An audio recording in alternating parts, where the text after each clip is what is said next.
Hello everyone, welcome. It's Jeanette the Crafty Hobbit. I hope that you guys are doing great today. This is a new in the shop video featuring a black and white checked shelf, mini shelf. It's also can double as a tall riser in your decor. This is a vintage wood piece. It's heavyweight and it's hand painted with the black and white checks on both the large side and the top side. So if you want to use it as a riser in your decor, you can use it either way.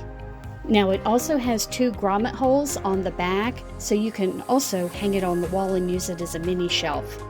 You're going to find elegant scrolled vintage gold scrollwork design around the three sides, and then a little bit of hand-painted whimsy around the top.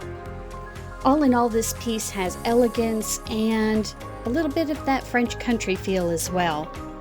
It's a great piece to add to courtly decor, buffalo check decor, and also French country.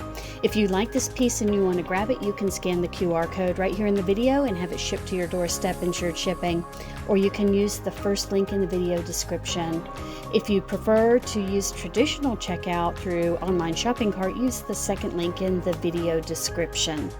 If you're new and you haven't seen my videos before, I'm a vintage rehab designer and I put all my new items that are available in my shop onto my YouTube channel first. So if you want to see new items as soon as they're available, subscribe to my channel and hit the notification bell. Thanks so much for stopping by, and we'll see you on the next one.